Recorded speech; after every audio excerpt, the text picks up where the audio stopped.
On March 23, 1944, the deadliest Italian partisan attack on German troops in Rome took place. The attack took place in a street that's very close to the Trevi Fountain that's called the Via Rasella and resulted in the deaths of 33 German soldiers. Immediately following the attack, an order came down from Adolf Hitler that a reprisal should take place within 24 hours, and that would be 10 Italians for every one German killed. Men and boys between the ages of 15 and 70 were rounded up, 335 of them, in fact 5 more than the order had given, and brought here. These are the Fosse Ardeatine caves. They were disused pozzolana mines that are just outside of Rome, very close to the catacombs of St. Callistus. The prisoners had their hands tied behind their backs, and they were forced to walk into these mines to be executed. The German soldiers carrying out the executions, many of them young soldiers, had never killed before, and so cases of cognac were ordered for them to calm their nerves.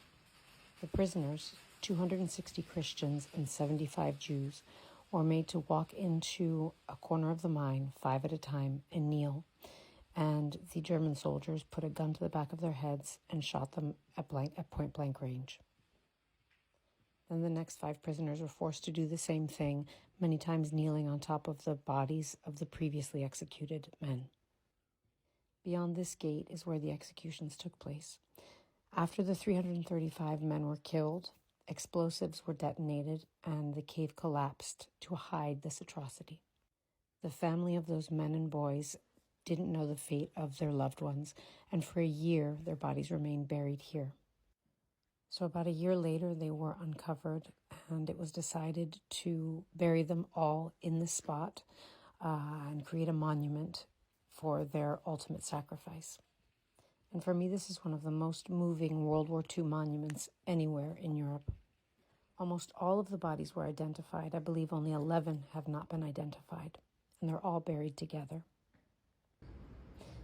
Now I'm entering the spot where all of the tombs of these 335 men and boys are.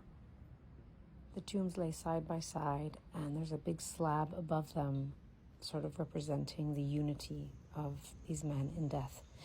They have this book here that you can look up the name of somebody you're looking for, and it'll tell you where you can find their tomb, because the tombs are set out according to the order in which the bodies were found and identified. Each of the tombs has the name of the person, their age, their occupation, and then for the Christians there's a cross, and for the Jewish people there is the Star of David. The very first tomb is dedicated to all of the martyrs of Italy. This most moving of monuments is free and open to the public, and as I said, it's very close to the catacombs of St. Callistus, just about a 5-minute walk. So if you're visiting them, you can come to see this. It's every year on the anniversary of the atrocity. Roll call is made. There's a solemn ceremony where a roll call is made of the names of all of the victims who perished in this. So these are the Fosse Ardeatine mines that have been converted into a national monument, and this was the place where the atrocity happened in reprisal for the Via Rasella attacks.